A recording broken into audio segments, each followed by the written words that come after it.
started so that you guys have a lot of time to work today, okay?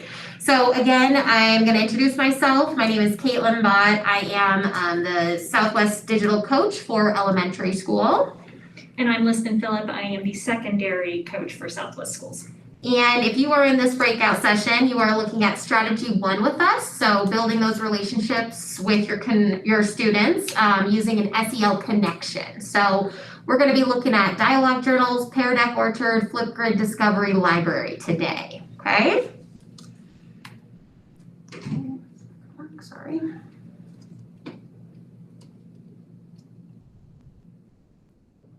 There we go. All right, guys, so today our purpose for the session is essentially what we want to be doing today is building our relationships with our students. Just like Lisbon said previously, we're going to be looking today in our session at Key Action 3. So we're going to be looking at routinely using strategies that give students the opportunity to share more about themselves in an authentic way. Essentially, by the end of this session, you'll walk away with some ideas and resources that will help to make you more authentic and meaningful connections with your students throughout this year. In the chat, that's pretty long, but all right, hold on one moment. Where are we going? We would love to hear just why building relationships is a key aspect of culturally responsive education within the classroom. So just your perspective on that. What are your thoughts on why building relationships is important for CRE? You can just throw your answers into the chat.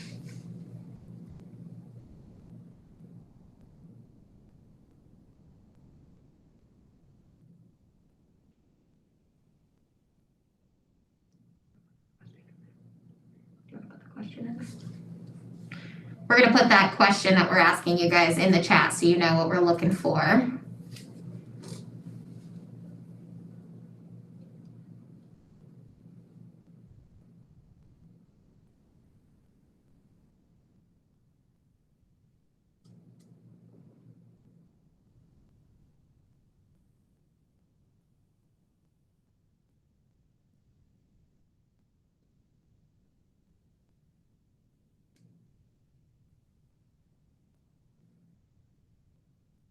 All right, so getting to know your students and where they come from culturally is important to understanding your students on all levels. Absolutely. I think that that's one of the most authentic ways we can understand our students.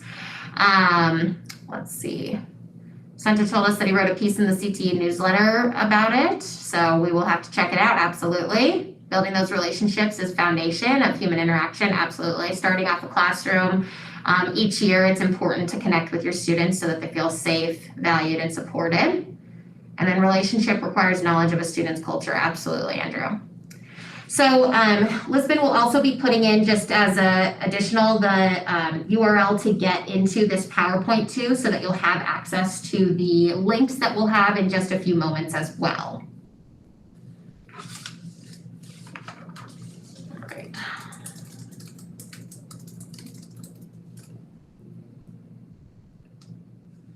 All right, so what we're going to do to start us off is we are going to set some norms with what we mean with culturally responsive education. We're going to watch this 4-minute video, and I want you guys to just kind of think about just some of the things that you just mentioned about how building relationships with your students is extremely important as we start off our new school year.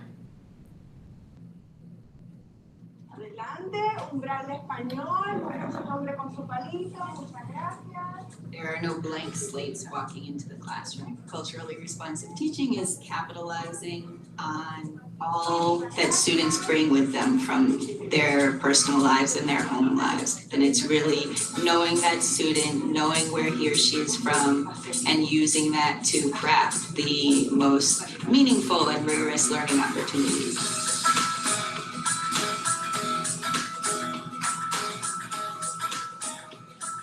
Here at Amigos, the bilingual school in Cambridge, Massachusetts, we are focused on culturally responsive, joyful education the Barrows or at Hammond's word, culturally responsive practice really is like widening our aperture as adult educators to consider a broader perspective on what strategies can then match with our students' needs if we really want to see more equitable outcomes for our students. One of the things that we're doing to support that work and our growth as educators are learning walks. Learning walks allow teachers to visit each other's classrooms to see how they are implementing new strategies. We are looking for evidence of equitable student participation, and we're looking to make sure that primarily there's a relationship there, because in order to teach that child, you need to know that child.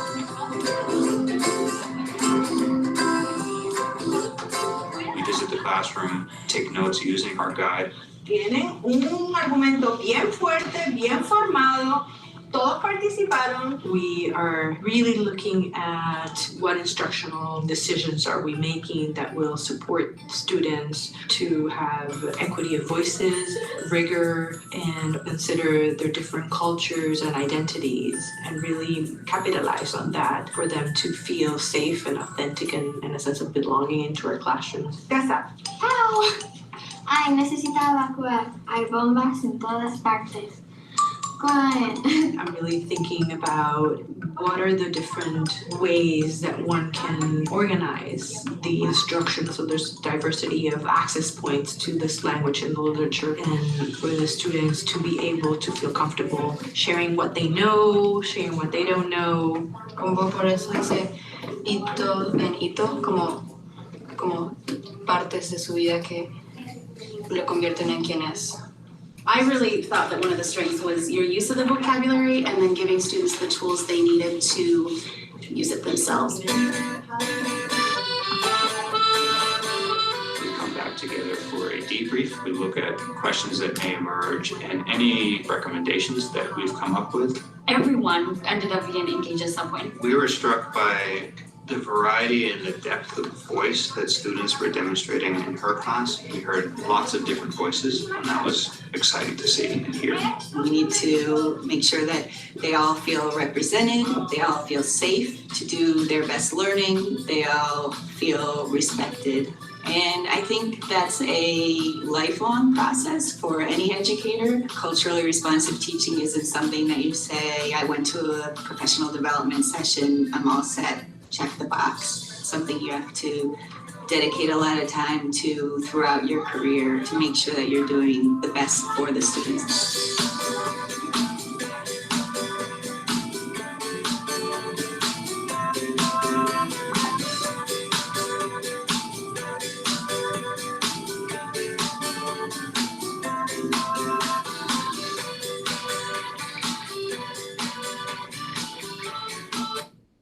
All right. So as we all know, in order to teach our children, you need to know your children, right? So evidence of relationships and belonging and opportunities for student voice are indicators of a classroom that is culturally responsive. And we really want to focus that lens today.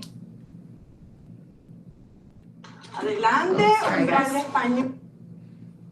All right, so let's take a look at how tech integration can support with this process of building meaningful relationship.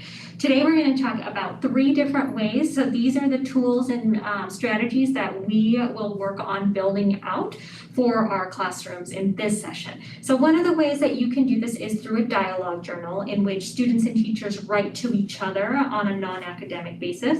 The format is a Google Doc. This can be ongoing throughout the year or the semester.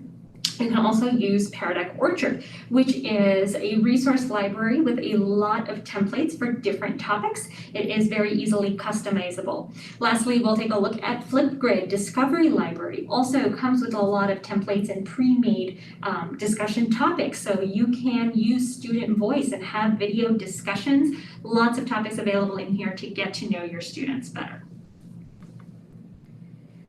So at this point, we are going to review these tools and you will be working on creating a product that you can use in your own classroom. You do have the option to work independently, or you can follow along with us as we go more in depth into the tools we listed. So if you're someone who feels comfortable with these tools and kind of just want to explore on your own, the resources are along the right in the work independently section. The presentation was linked in the chat, so you can click on there, go down to strategy 1 and access those resources for the module 1. You can select which tool you want to learn more about and start creating something. So if you want to do a dialogue journal, or if you want to create a Pear Deck Google slide deck session for your students to use using one of those templates in the Orchard, you are welcome to jump in and start creating that using our resources. However, we will also be available here to support and teach you these tools if they are not ones that you're familiar with, or you prefer to have a little bit more support in building these tools. So if you are going to work independently, you are welcome to either turn off your camera. You can leave the meeting, but we are going to rejoin the main meeting at 11:05. So we're going to do a whole group rejoin. So 11:05 is when we are returning to debrief and reflect on what you've made. We do want to hear about the product that you've made. So as you close out for right now, be sure to be working on creating something that you can use to build relationships, again, using these tools if you can. For those of you who are choosing to stay along with us, we'll go through and review each of these tools and talk about how you can create them, and you will still also get time to create a tool yourself. All right, and again, 11:05 is when we will return for those of you who are choosing to work independently. All right, so for those of us that are wondering what a dialogue journal is, let's get right into it. So dialogue journals can be many things. They can be a great tool to create a safe, non-academic communication channel between you and your students. There are amazing tools within Google that you can use. One of the ones that we're focusing here are going to be using Google Docs, and there are many other ways that you can dialogue with your students. You can use different forms in Schoology, you can use in Seesaw, that's your choice. But dialogue journals ultimately is a place for students and teachers to write to each other. They are able to keep the dialogue going throughout the semester. It's you're able to set your share settings for both the teacher and the student to be editors of the document, so you guys can communicate back and forth. I am going to open up, let's see, here, an example for you guys. So here's an example of a dialogue journal, something you can start off the year by introducing yourself with pictures of things that you enjoy or about yourself, even mentions or notes depending on the grade level you're teaching.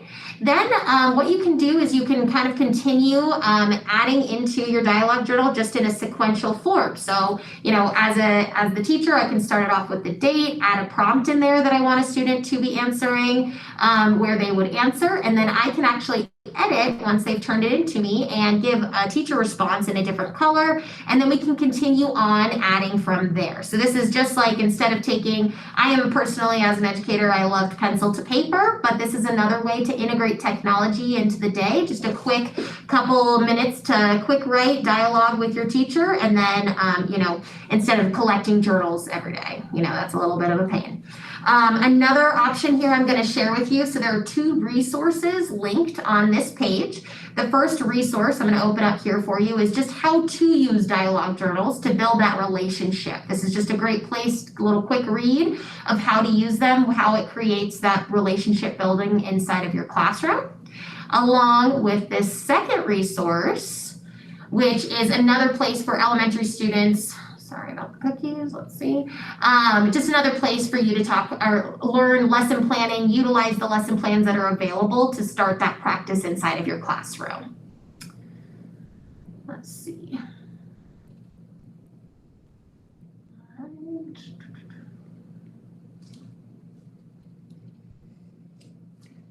All right.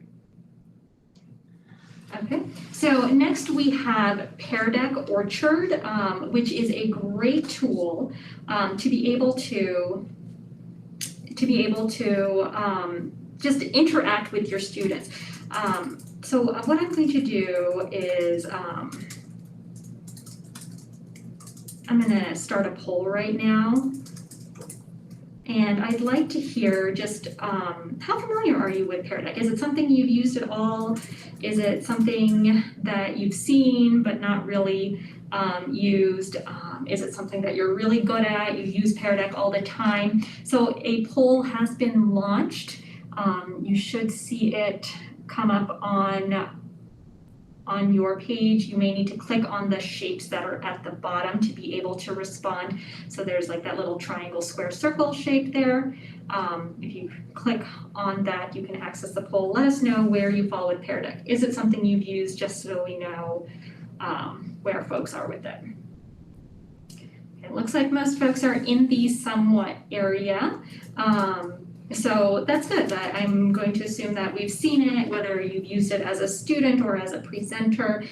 Pear Deck is an awesome tool. It is one that our district is purchasing for all of our schools. So if it is not one that you are familiar with, I do strongly recommend that you take some time to learn about it. Within our document, within our slide deck, we have linked in the all-in-one document that teaches you everything you need to know about Pear Deck. So this won't be an actual Pear Deck session, but we'll talk about it a little bit. And part of what makes Pear Deck awesome is the templates that they have in what's called the Orchard. So I am going to take over presenting so that I can show you all just what the Orchard looks like. And just as a reminder, while we're in this session, we definitely don't want to talk at you too long today. So we are just going briefly through each one of these tools, and then we'll give you time to practice. And if you need an extra step or two along the way when we're done, just let us know, okay?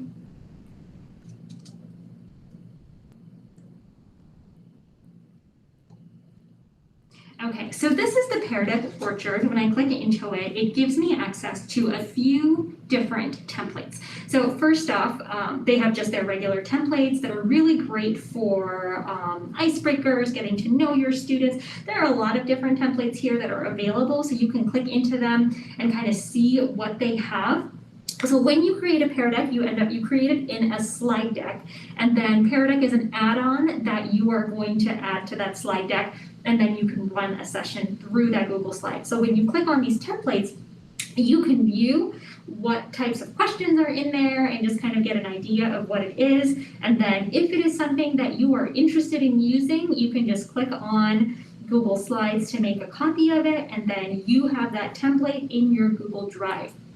From there, you'll be able to edit the file, so you can keep questions, you can change questions, you can delete, do whatever you want to with them, adjust it for your needs, and then when you are ready, you do need to have the Pear Deck add-on already installed. Again, if that's something you need help with and you're interested in learning more about that today, we can answer questions about that during the independent work time.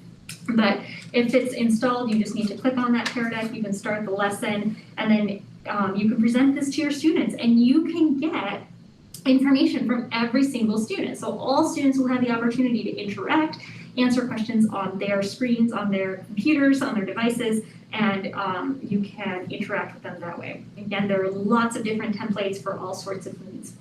In addition to templates, they also have slide decks that align with Newsela Daily Decks. So Newsela is another resource that is really awesome to use in classrooms. They give you access to news articles, safe news articles that explore current events, and students can interact with these articles, highlight, comment, do different things with them. So they can read the articles on Newsela, and then these slide decks go along with it. So it's pre-built lessons for you. So if it's something that you're interested in teaching about, I'll just grab this first one that's here. They'll tell you what the Newsela article is about, so you can look that up on Newsela, have students read about it, and then you can present this slide deck. And again, just like with the other template, once you've downloaded it, you can adjust the questions, change them, do whatever you want to that slide deck to make it adaptable to your classroom. So there is the templates, there's the Newsella slide decks, and then there's weekly wonders. Weekly wonders are also another just set of templates, a little bit more information in them. A lot of them have videos or activities to go along with the actual slide deck. So if I click on one, we can click through and kind of see the questions they ask, some pre-material questioning. And then there's video included in here so they can actually learn about, in this case, the Stonewall riots, and then continue with your questioning. So this set, the Wonder Pack, has some more activities and videos and all that you can include. All of this is pre-built, so you don't have to create it yourself, which is amazing, and obviously a great tool and great resource, so that as you are building those relationships, you don't have to create things from scratch. So that is the Orchard, so peardeck.com/orchard will get you there. Again, all schools have access to Pear Deck this year, so please do be sure to use that resource throughout the year. And if it's not one you're familiar with, please reach out to your digital coach. That's something we're definitely happy to work with you on. And then the third tool that we want you to also consider using is Flipgrid. So Flipgrid is an online discussion board webpage. So within Flipgrid, there are also templates that you can use so that you are not creating things from scratch. So if you go into Flipgrid, you can see topics for the day, you can browse by subject. There's a lot that you can find to get to know your students. You can search through and find all sorts of different topics to look at and ask questions about. So like, let's talk about doing a good deed for others. So if that's something you want to talk about in your class, you can click on that. Everything is set up. There's information there. A lot of them have videos that they can watch, information. So this one has a video that they can watch, and then lesson plans that you can tie to it. Again, you are not having to create any of this. This library exists. You can search for tools. Let me just take a pause for a second and ask about Flipgrid. I know Pear Deck, we were in the middle range for most of us. What about Flipgrid? How familiar are you with Flipgrid? And I'm gonna have the same options, not at all, somewhat, and very familiar. So if you could just click on the shapes again at the bottom, the triangle, circle, and square, and just let me know, how familiar are you with Flipgrid? Is it something you've used or at least seen?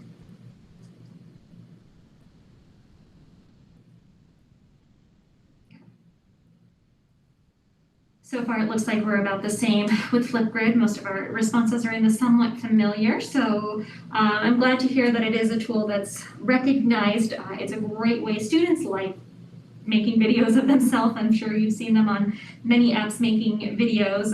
Flipgrid is no different. And Flipgrid is cool because they get to personalize it and add details to it, just like with any other app. So you can add ways to build relationships. Students can see each other's responses and they can interact with each other. It's a really great way to just start letting students talk to each other and learn about each other, and for you to learn about your students. And you also have the ability to moderate posts, and you have a lot of controls in here that are great. Again, we're not going to go too deep into a tutorial on Flipgrid. However, if that is something you're interested in, your digital coach can certainly help with that. All right.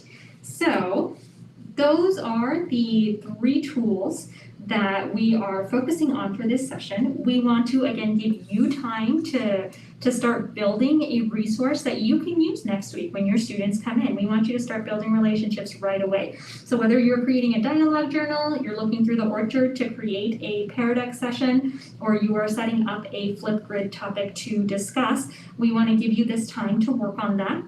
We will continue to be here, so if you're trying to do something new and you need support as you are building that out, we'll be here answering questions. Otherwise, the remainder of the time till 11:05 is yours to work on that product. And again, you can pick whatever you want. If you have other tools that you use and you really want to use that, you are welcome to work on that as well. And again, the goal is to just have something ready for school once it begins. Are there questions we can answer?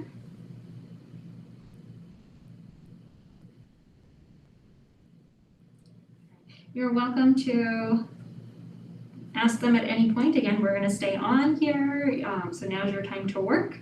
Pick a topic and I'll give you this link here, kind of gives you a document with all the strategies. So strategy 1 is where we're at right now, so those top 3 areas are kind of where you wanna be focusing. So put a link to the all-in-ones. Yes, and that link with the document has the all-in-ones on there, so if you are new to either of any of the tools and you want to know more about it, you're welcome to take time to watch those videos and learn. Additionally, at the bottom of that tutorial and guide that Lisbon just put in is our link for our digital coach. So, you know, we might not be your digital coach, potentially we are, but we know how to set you up with meeting with them if you want further help with any of these tools as well.